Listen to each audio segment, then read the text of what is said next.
Okay. Omedim family, we unite to excel. Omedim Epe division is one. This will be the part 2 video tá n bá bọ̀. Network yẹn jẹ́ kó cut. So ẹ jọ̀ọ́ ẹ̀yin tí ẹ bá ń wò ẹ bá wa share ẹ̀ kí ó lè dé gbogbo ibi tí a fẹ́ kó dé. Gẹ́gẹ́ bí a ṣe ń sọ lọ, a béèrè lọ́wọ́ ìjọba Lagos State pé kí ni Epe division ṣe fún Lagos State. Tó jẹ́ pé gbogbo division mẹ́rẹ̀ẹ̀rin tó kù ní Lagos State ló ní ọjà tó tóbi. Ọjà ẹyọ kan ṣo tó wà lẹ́pẹ́ Ayétòrò, ìjọba Èkó wọ́n dẹ̀ wá fọ́ ọjà yẹn láti bí ọdún méjì tó ti fọ́ ọjà yẹn. Wọ́n padà wá láti ṣe nǹkan kan. The next thing tó máa ṣe wọ́n fẹ̀nsì ẹ̀ àwọn ẹni ẹlẹ́ni tí ó jẹ́ pé ibi tó ti ń jẹ tó ti ń mu nìyẹn. Wọ́n mú wọn, wọ́n lé wọn dànù. Ẹlòmíì ti náwó tán kó tó fi agídí àtorí kunkun bọ́ síbi ọjà lẹ́ńbí báyìí. Ẹ wá wo bí báyìí fúnra wa, ẹ wo tẹ́ǹtì lọ bí a ṣe sọ. Ẹ jọ̀ọ́ ẹ̀yin tí ẹ ti wò ẹ bá máa share ẹ̀kọ́ lè rí káàkiri gbogbo ayé. Ẹ wo umbrella eléyìí tí atẹ́gùn bá tó atẹ́gùn ṣé kò ní gbé dànù. Ẹni tó bá gbé dànù, ẹni tó ń ta iyọ̀, tó ń ta gàrí, ẹni tó ń ta kínní, ṣé òjò ò ní bàjẹ́? Ẹ jọ̀ọ́ à ń bẹ̀ yín ni, a fi Ọlọ́run bẹ̀ yín, òun lẹ̀ ń gbọ́ yìí, iṣu. Àgbàrá máa ń ṣe kí ni? Àlọ́ lẹ̀lẹ̀ ń bì, àwọ̀ lọ sínú rìbà lọ́hùn.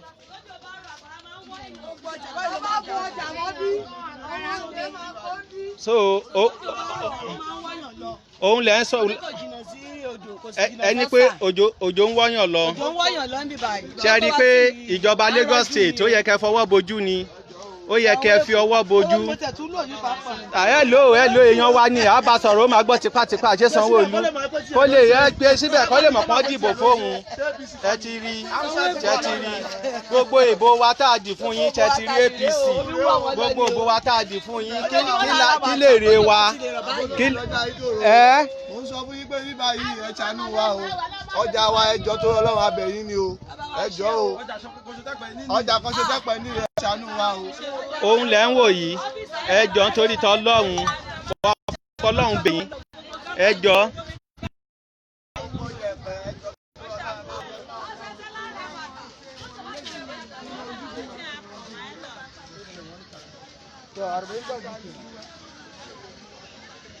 Gbogbo wa ń rí ẹ rí i pé bó ṣe jókòó sí abẹ́ umbrella kò dàbí pé kó wà nù ṣọ́ọ̀pù wọn. Abẹ́ ìjọba Lagos State ẹ bá wa kọ́ ọjà Ayétòrò padà. Ẹni tó bá ní ìyá kò gbọ́dọ̀ ní kí ìyà jẹ ìyá oníyàá. Ẹni tó bá ní obìnrin ńlé kò gbọ́dọ̀ ní kí ìyà jẹ ìyàwó oníyàwó. Ṣé èèyàn á ṣe gbogbo wàhálà yìí? Òjò á tún rọ̀. Mo wà ṣúọ̀ pé tí òjò bá rọ̀ tó bá fẹ́ atẹ́gùn wọn ò lè rí gbogbo ọjà yìí kó kí àgbàrá tó gbé. Tí wọn ò bá tún ṣiṣẹ́ ẹni wọ́n ń ṣaṣẹ́wó wọ́n tún ń ṣiṣẹ́ Lagos State government ò fẹ́ kó jèrè iṣẹ́ wọn. Ẹni tó bá dẹ̀ ní kẹ́ má jèrè iṣẹ́ yín kò ní jèrè iṣẹ́ tiẹ̀. So a bẹ̀ yín lẹ́ẹ̀kan sí i, a fi títóbi Ọlọ́run bẹ̀ yín, a fi ìjẹ́kànṣu Ọlọ́run bẹ̀ yín. Ẹ wá bá wa kọ́ ọjà Ayétòrò, ẹ wá bá wa kọ́ ọjà Ayétòrò. Ìyà yìí ti pọ̀jù fún àwọn èèyàn wa, ìyà yìí ti pọ̀jù fún àwọn èèyàn wa, ìyà yìí ti pọ̀jù fún àwọn èèyàn wa. Ẹ jọ̀ọ́ nítorí tọ́ Ọlọ́run, ẹ jọ̀ọ́ a fi Ọlọ́run bẹ̀ yín ni. Tí ẹ bá rí, tí ẹ bá dẹ̀ ṣe àkíyèsí, ẹ rí i pé wọ́n dìbò fún yín. Kí lẹ fẹ́ fi san ẹ̀san ìbò tí wọ́n dì fún yín? Ṣé nǹkan tí ẹ fẹ́ fi san ni pé kẹ́ fìyà jẹ wọ́n? Mo challenge gbogbo APC Lagos State because ẹ̀yin lẹ̀ ń rule. Mo challenge gbogbo Apex APC ẹ̀yin lẹ̀ ń rule.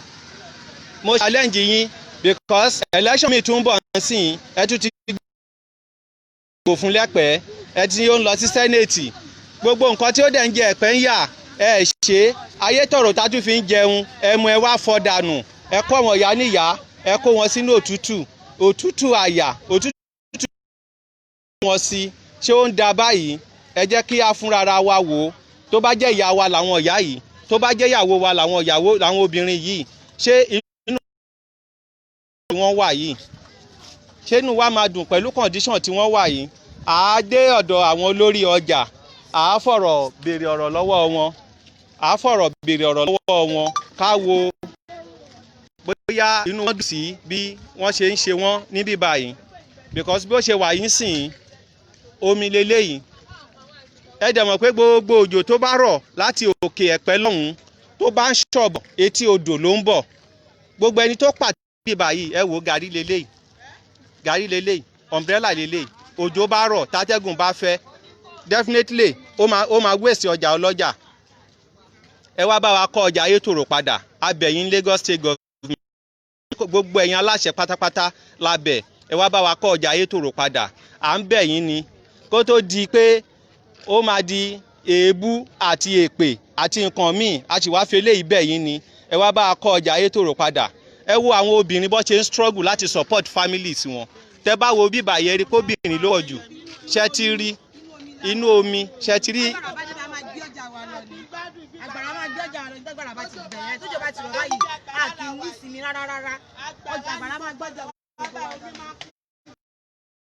àgbádùn bíbà rárá ni kò burú wọ́n torí Ọlọ́run á fi Ọlọ́run bẹ̀ wọ́n kọ́ ràn wá lọ́wọ́ kọ́ bá wa kọjá Ayétòrò padà ẹ jọ̀ọ́. ṣe ti rí i pé ọ̀sàlẹ̀ ń wò yẹn ẹ jẹ́ ká lọ sí ọ̀dọ̀ àwọn olórí ọjà ká lọ béèrè bí ó ṣe jẹ́ lọ́dọ̀ wọn. Ẹ wo bí tí ó kó àwọn ẹni ẹlẹ́ni sí ẹ wo bí tí ó kó àwọn ẹni ẹlẹ́ni sí.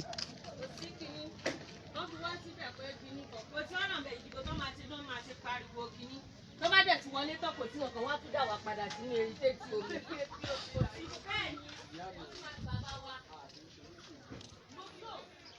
Ṣé rí ibi tó kó àwọn èèyàn sí ṣe rí very táwọn ẹni ẹlẹ́ni ò ní jẹun ẹ dẹ̀ ẹ máa já tíkẹ́ẹ̀tì ẹ máa gbowó wọn ẹ wá máa gbowó ọjà ẹ ra máa ẹ kọ́ ọrọ̀ ajé.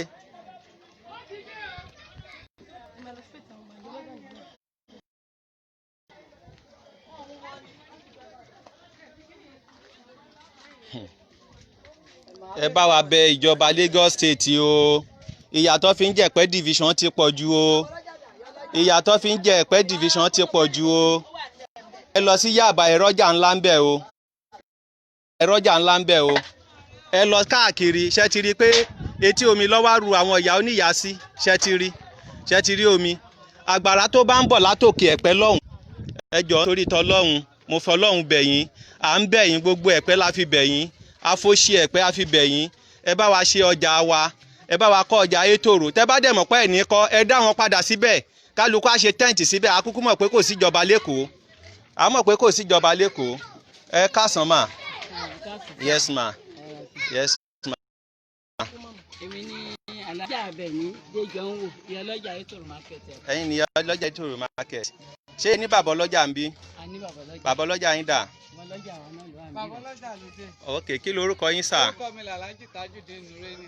a fẹ́ ok ẹ ṣe àwa wá láti ọmọ Ẹ̀pẹ́ division movement ni wá omedim a ní members tó lé ní 12,000 àti fẹ́ pé 13,000 gan a ní branches káàkiri gbogbo Ẹ̀pẹ́ dídí dé ìlú òyìnbó so a rí i pé Ẹ̀pẹ́ division ìyà ń jẹ Ẹ̀pẹ́ division gan lọ́wọ́ àwọn tó ń darí wa ní Lagos State ìgbà tí a wo ọjà Ayétòrò torí ọjà Ayétòrò la ṣe broadcast ní ọ̀sọ̀ọ̀sẹ̀ la máa ń ṣe nǹkan tí ó bá jẹ kókó ní ìbẹ̀rẹ̀ pé ọjà Ayétòrò last week ló yẹ ká wá bẹ̀ táwọn nǹkan kan ṣẹlẹ̀ most especially Independent Day yẹn kò jẹ́ ká lè wá last week so nísìnyí mọ́mì kí lẹ rí sí ọ̀rọ̀ ọjà Ayétòrò yìí mà. ohun tí mo rí sọ́jà Ayétòrò ni pé ìyà tán fi ń jẹ wá lọ́jà yìí ó ti pọ̀ jù láti bí ọdún kejì náà ti wó gbogbo ọjà yìí lulẹ̀ àbọ̀dún kẹta pàápàá náà ti wó gbogbo ẹ̀ lulẹ̀ tán ti wá pọ̀ sínú omi ń bì báyìí inú àgbàrá ládé wa rọ̀ǹsìn gbogbo àwọn máa sá sínú ilé ni tátẹ́gùn náà bá tún bẹ̀rẹ̀ gbogbo ẹ̀ ó máa kàn sí oríṣiríṣi fún wa ni a jẹ́ rí pé kò yẹ kó rí bẹ́ẹ̀ láti ìgbà yẹn ládẹ̀ tí ń ṣe wàhálà tá ti lọ sékòó tá ti bẹ̀ sí káàkiri tá ń gbà àwọn tó jó lórí gbogbo tá ń bá wọn ṣe mítìn tá ń bá wọn sọ̀rọ̀ nípa wípé kán lè mú ọjà ẹ̀ kán bá kọ padà fún wa kó lè ṣe é ná fún wa wọ́n bá dẹ̀ mọ̀ pé kò tásìkò táwọn máa kọ fún wa kán jẹ́ kán bá àtúnṣe kán lẹ́wù ẹ̀ fún wa tóníkàlùkù bó síbẹ̀ fúnra ara náà la fi ṣe léyìí tó wà níbí báyìí nígbà táwọn ìjọba wọn fún wa tán fún ata fún wọn lówó àwa náà la mú. ṣé wọ́n tún gbowó lọ́wọ́ yín pẹ̀lú inú àbàṣà tó wá kó yín sí. wọ́n gbowó kan wá san ká tó di pé wọ́n wọn bíbá yìí fún wa o àmọ́ òun náà ló tún àwọn fúnra wọn ló lẹ́wù ẹ̀ tán ṣe gbogbo ẹ̀ tán kó gbogbo torí ìrà gangan bíbá yìí ìrà bíbá yìí. wọ́n dẹ̀ ti gbà yẹn wọ́n dẹ̀ gbà wọn kan lọ́wọ́ wa o láti gbà yẹn ṣùgbọ́n àwọn fúnra wa la ṣe tá a kọ́ gbogbo ẹ̀ tá a ṣe wàhálà tó di pé a kó sí bíbá yìí o a jẹun tí mo rí. mà ọlọ́run wà pẹ̀lú ẹ pẹ́ fún wa mà àmín o. bàbá ọlọ́jà ń kọ́ ṣé ẹ bọ́ síbí ká lè rí fèsì yín dáadáa.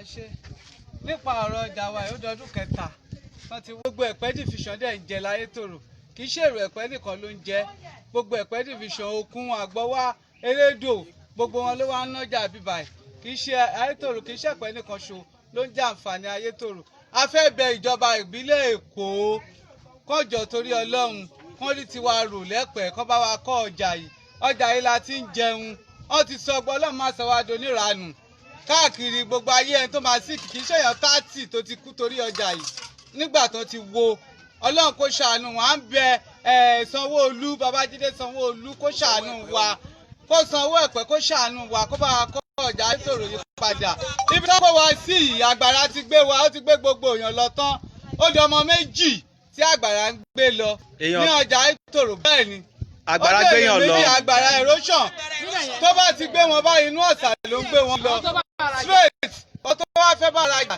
pẹ̀lú ọmọ wọn méjì ló gbé lọ bámbámú kó ṣàánú wa kíjọba ìpínlẹ̀ Èkó kó ṣàánú wa kó jọ torí Ọlọ́run a mọ̀ pé ó lè ṣe torí ẹ̀ ló náà ṣe fi síbẹ̀ ó kájú ìlú kó ṣàánú wa lẹ́pẹ́ kó jọ torí Ọlọ́run á ṣe é ṣe fún un. ṣé ẹni fẹ́ bá wa sọ̀rọ̀ mà. Oh, sorry, ẹ má bínú sá. Ẹ jọ̀ọ́ ẹ bọ́ sí báyìí. Orúkọ mi ni. Ẹ máa sọ̀rọ̀ sókè díẹ̀. Orúkọ mi ni ọmọọba Olúfẹ́dá Stephen Oyekan, Secretary General, Association of Commodity Market Women and Men of Nigeria, Ẹ̀pẹ́ Divisions, local government márùn-ún ni mò ń ṣojú. Okay. So ẹ̀mí dẹ̀ tún ní Secretary Ayétòrò Market. Okay. Ìyà tó ń jẹ wá láyétòrò Market ló ti pọ̀ jù. Nígbà tán fẹ́ lé wa kúrò ní ibi tá a wà tẹ́lẹ̀, ń ṣe náà promise wa pé within few months wọ́n máa make sure pé wọ́n ṣe gbogbo ọjà yẹn wọ́n dẹ̀ dá síbẹ̀ ọ̀rọ̀ náà wàá rí bẹ́ẹ̀ mọ́ ìṣe làwọn á rò pé lóòótọ́ ni wọ́n á ṣe bẹ́ẹ̀ nígbà tí gọ́vnà wa Sanwó-Olú tán fẹ́ context ní 2019 wọ́n wá fún royal visit àdẹ̀sọ opinion wa ìyẹn èrò ọkàn wa láti rí i pé ní ilé pé àwa máa support wọn nítorí pé ẹgbẹ́ ọlọ́jà ò ní opposition kíní ta lè ṣe ìjọba tó bá wà lórí àlééfà ní Lagos State la máa support gẹ́gẹ́ bí òfin àti ìlànà tí ẹgbẹ́ ọlọ́jà ń ṣe ní Lagos State látọ̀dọ̀ ìyá wa Fọláṣadé Tinubu Òjó a dẹ̀ follow ẹ̀ a dẹ̀ dìbò yẹn fún wọn ṣùgbọ́n látìgbà yẹn is only promising without fulfilling ó wá yà wá lẹ́nu pé látìgbà yìí a rí nǹkan kan àti oríṣi lẹ́tà both state local and to all traditional chiefs in the Ẹ̀pẹ́ divisions but wọ́n kàn promise wa ni pé ká ṣe sùúrù yẹn wá ti wá di nǹkan míì ní last year 2019 èèyàn méjì ni àgbàrá òjò gbé lọ pátápátá. nǹkan tí mo fẹ́ béèrè ni ẹ pé bàbá ọlọ́jà sọ pé àgbàrá òjò gbé èèyàn méjì lọ ṣé lóòótọ́ ni àbọ́kàn mọ̀ọ́mọ̀ sọ. lóòótọ́ náà ó gbé wọn náà sá lọ àárín mọ́ pákó tó yẹn tó gbẹ́sẹ̀ lé báyìí ó ṣẹ́ ó ṣe ṣẹ́ báyìí ó gbé wọn náà sá and that is there. Wow.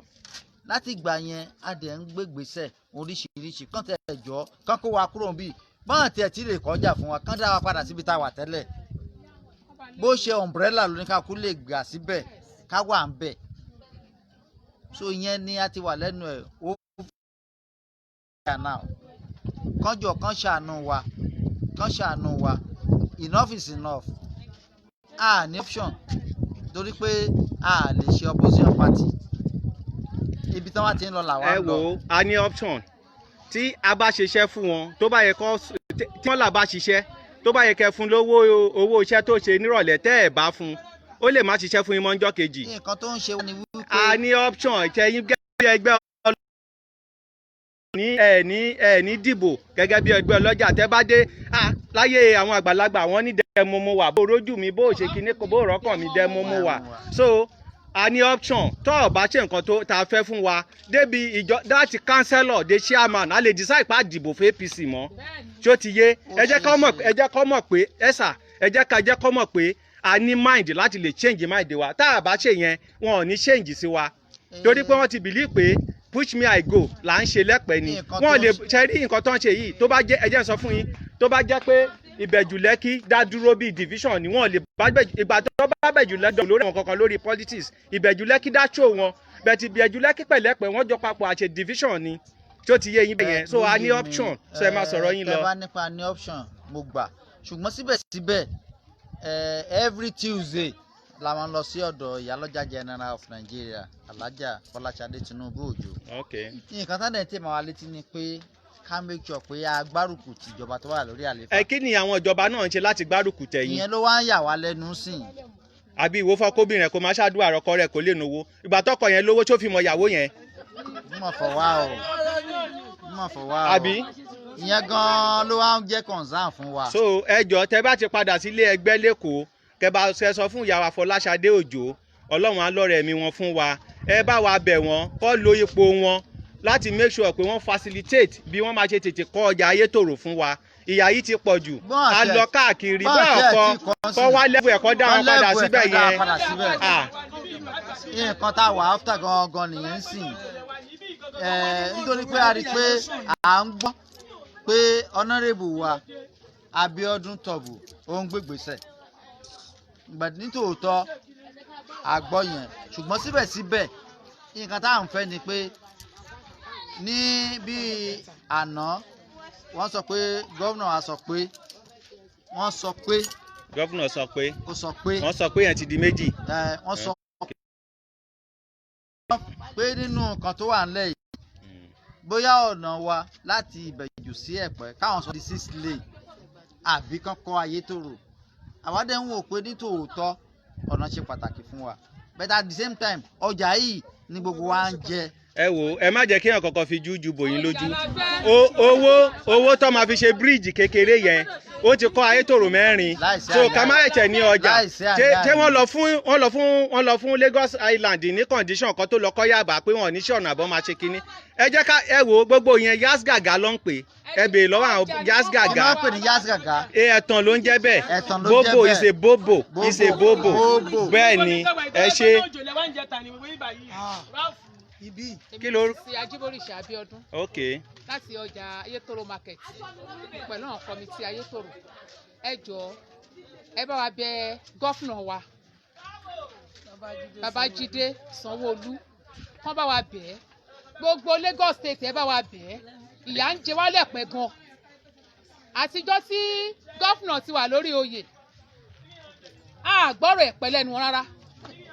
ó tẹ̀ ní project kankan tó ṣe sẹ́pẹ́. ó ti ní kan ṣe sí Ẹ̀pẹ́ a dẹ̀ ń gbọ́ a dẹ̀ rí pé wọ́n ń tẹ̀lé wípé àwọn ò rí ti Ẹ̀pẹ́ rò àmọ́ ń sìn yín àwa wá ń bẹ̀ wọ́n tọ́rọ obìnrin ló bí wọn kán ṣàánú àwọn obìnrin obìnrin ló ní ọjà Ayétòrò gbogbo ọjà tó wà lágbàáyé obìnrin ló ní Ìyálọ́jà General obìnrin ni torí náà ẹ jọ̀ọ́ ẹ bá wa bẹ̀ gọ́fúnà wa kó dá a lóhùn lásìkò kó san owó Ẹ̀pẹ́ kó má yẹ pé owó Èkó nìkan ló san torí mo rí pé Ẹ̀pẹ́ kò dá dúró Lagos state ló wà wọ́n lọ sọ pé Ẹ̀pẹ́ ò sí nọ́ńdà Lagos state kó dá padà sógùn state kó fún wa lésì kó yẹ ká mọ̀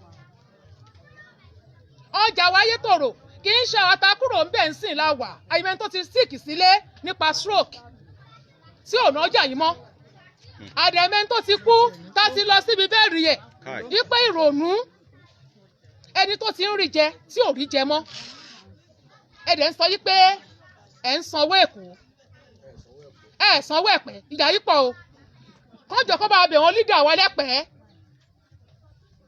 gbogbo lídà ẹ bá wa bẹ̀ wọ́n ẹ ṣàánú wa lẹ́pẹ́ o ìyà yìí ti pọ̀ ju o àrí jẹ Ọlọ́run jẹ́ kárí jẹ kárí mu o Ọlọ́run náà wà pẹ̀lú àwọn náà o. mọ́mì ṣẹ́yìn náà fẹ́ bá a dá sọ̀rọ̀ lẹ̀. gbádùn dáadáa lọ́jà Ayétòrò bí wọ́n ti kọ́ ti yín fún yín láyé ọ̀tá àbí. èmi èjì ló ní ìtàsí.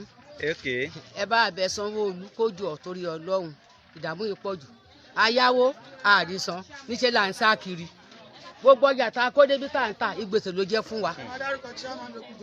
kẹ́dẹ̀ bá a bẹ̀ ṣáàmánù náà kó bá a ṣe tá a ti rìnrìn ìsọ̀yìn sí kì í jẹ́ ìṣòro oṣù 6 látọdún 3 abákọ̀dé bíi àwọn kan jókòó síbẹ̀ yẹn a máa sùn nígbà tó bá yà la máa lọ́lé kò sẹ́ni kankan kò sí onírà kò sí gbá kò sáwo. èmi pàápàá bí ìmọ̀ pọ́jà ṣì wà lẹ́yìn bíbá yìí. kò sí gbá kò sí nǹkan kan. nígbà tá a bá tù tó bá sú wa àgbọ̀nà àti jẹun pápá agbára ló jẹ́ fún wa. ọlọ́run ò ní fìyà ṣe ti yín màmí. ó tẹ̀jẹ̀ kọ́ máa fún wa ní sẹ́gbẹ̀ẹ́ kan ká àbọ̀là síbẹ̀ ká kó nínú omi yìí ká bọ́ sí wájẹ́ pàánù lẹ wá ní ẹ̀ nílé dúró ẹ ti padà inú omi ilẹ̀ máa dúró sí. tómi ẹ máa gùnkè tó yẹn ni. ó máa gùnkè mí ní débì èṣù máa kúnú ẹ̀jọ̀ ni ká nílé mọ́mọ́ wa ẹjọ́ torí ọlọ́run ẹ bá bẹ̀ wò. ẹ ṣé o tọ mọ́mì a sì ń lọ sí iwájú láti capture 1 or 2 places sí ẹ̀yin náà ẹ fi ṣàdúà tó bá jẹ́ obìnrin ló bí gbogbo àwọn tó ń darí wa ìtọ́fìyà ń jẹ wá yìí kí ẹ fi ṣàdúà pé kọ́lọ́run kó kó sí wọn nú kọ́lọ́run kó kó sí wọn nú. báwo lọmọ ìjà ṣe fẹ́ ní sọ làṣà ń ta. ẹ̀yin tí ẹ ń wò ẹ jọ̀ọ́ ẹ continue láti bá wa share ẹ so that a lè dé àwọn target audience wa wọ́n á lè rí ẹ jọ̀ọ́ ẹ bá wa share ẹ ìyà yìí ti pọ̀ jù ẹ jọ̀ọ́ ṣe rí ibi tọ́ka àwọn ẹni ẹlẹ́ni wa ṣe rí ọjà Ayétòrò ilé ajé ni wọ́n wá kó àwọn ẹni ẹlẹ́ni kúrò nílé ajé ó ti tó káì.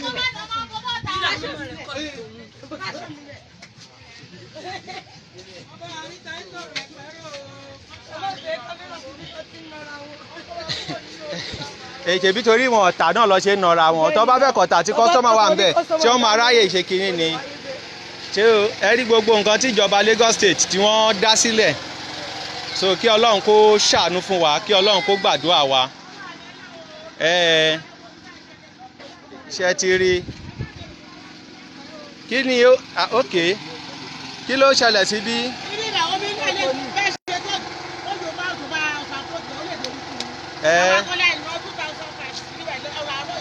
àbí gọ́fìmẹ̀ntì ló wá bá yín ṣe. gọ́fìmẹ̀ntì tó kọ́ wá o àwọn fúnra wa ni mọ́lá ló bá wa kó. kí lẹ wá fẹ́ kíjọba ṣe fún yín. àwọn kíjọba kọ́ jọ̀rọ̀ lọ kọ́ bá wa kọ́ ṣọ́ kọ́ bá wa kọ́ ọjà wa ń bẹ̀ yẹn. wọ́n dá padà síbẹ̀ níbí báyìí wà lábí báyìí pọ̀. kóòjò bá rẹ̀ èyí wọ́n bí báyìí. iṣẹ́ ẹ̀ ń gbọ́ tó bá jẹ́ ìjọba tó wà responsive ní yín tí ẹ rí i pé àwọn aráàlú ló yàn yín síbẹ̀ tí ẹ rí i pé àwọn aráàlú tó yàn yín síbẹ̀ yẹn ìyà ń jẹ wọ́n ẹ fìyà ń jẹ wọ́n ẹ̀yin a fẹ́ rí action yín ní kíákíá a fẹ́ rí ọwọ́ yín because bó ṣe wà yín sìn yín Ọlọ́run kó ṣàánú fún wa ni o inú àwọn èèyàn kò dùn sí ìjọba Lagos State o tó bá jẹ́ pé láyé àtijọ́ ni ìgbà tí wọ́n sì ń jẹ ọba níjọba kan ń rí báyìí wọ́n máa ní kó ń tọ̀hún lọ sígbà ni o ṣùgbọ́n ayé ò rí bẹ́ẹ̀ yẹn mọ́ a máa fi Ọlọ́run bẹ̀ yín a máa fi gbogbo nǹkan tí ẹ bá nígbàgbọ́ nú ẹ̀ a máa fi bẹ̀ yín a máa dé ìsọ̀ bàbá ọlọ́jà ìgbà tí bàbá ọlọ́jà tí ò ní sọ̀ ṣé yẹn ni ọmọ ọjà máa ní sọ̀ adọ́dọ̀ ìyá ọlọ́jà náà kò sí sọ̀ ó kàn gbé kinní sẹ́gbẹ̀ẹ́ títì ni sẹ́gbẹ̀ẹ́ ọ̀nà ni ẹ jọ̀ọ́ nítorí tọlọ́run ìjọba Lagos State ní mórúkọ yín kúrò lẹ́nu because ẹ̀yin ni ẹ sọ gbogbo promise tí ẹ ṣe kó tó dìbò fún yín gbogbo nǹkan tí ẹ ní ẹ máa ṣe kó tó dìbò fún yín gbogbo nǹkan tí ẹ jẹ́jẹ́ kó tó dìbò fún yín níṣẹ́ lẹ ní pé gbogbo project tí à ń bọ̀ dé tó bá ṣe kù pé ẹ máa continue àwọn project yẹn Sàgámà jẹ́ yẹn lẹ wá fi kó wa lómi ọbẹ̀ jẹ́ lẹ́pẹ̀ẹ́ tá a fi dìbò ẹni gbogbo project à ń bọ̀ dé ẹ máa ṣe ẹ máa complete ẹ gbogbo nǹkan tí à ń bọ̀ dé ṣe kù ẹ mọ̀ọ́mọ̀ ẹ jẹ́ complete ẹ mi ò wá láti sọ̀rọ̀ fún àǹbọ̀dé àbí láti sọ̀rọ̀ fún anybody nǹkan tí ẹ sọ ńgbà tí ẹ wá campaign òun ni mò ń repeat because ńgbà yẹn mo rí pé gbogbo àwọn ẹ̀pẹ́ wọ́n fẹ́ dúró pé ẹ fẹ́ fìyà jẹ àwọn ẹ dẹ̀ ń sọ wípé ṣèbáwá la ni deputy governor pé gbogbo project àǹbọ̀dé pé gbogbo project àǹbọ̀dé lẹ́ máa complete ọ̀nà ó ti bàjẹ́ kò ṣeé rìn gbogbo ọwọ́ mọ́tò ti bàjẹ́ mọ́tò tí ò bá dára ẹ̀ lójú kò lè wá látàjà wá sí Lẹ́kí síbẹ̀jù Lẹ́kí talkless pé ó ń bọ̀ lẹ́pẹ́ àádébi tí bàbá ọlọ́jà kóṣù sí ẹ̀ rí i pé ìgbà tí bàbá ọlọ́jà fúnra rẹ̀ ò ní ṣọ́ọ̀bù ibo ni ọmọ ẹgbẹ́ ti fẹ́ ní ṣọ́ọ̀bù ìsọ bàbá ọlọ́jà rèé o ẹni tó ilẹ̀ ẹlẹ̀ ni o lábẹ́ ẹtìrì lábẹ́ kanopi ṣẹ́tìrì lábẹ́ kanopi inú ṣọ́ọ̀bù tẹ́lẹ̀ ni mo wà. inú ṣọ́ọ̀bù gbogbo wọn ṣe ń gbọ́ ẹ wo gbogbo àwọn. bọ́lá bá bẹ̀rẹ̀ sí omi máa ya láti bíbá ó máa ya sí gbogbo bíi ni. Madam.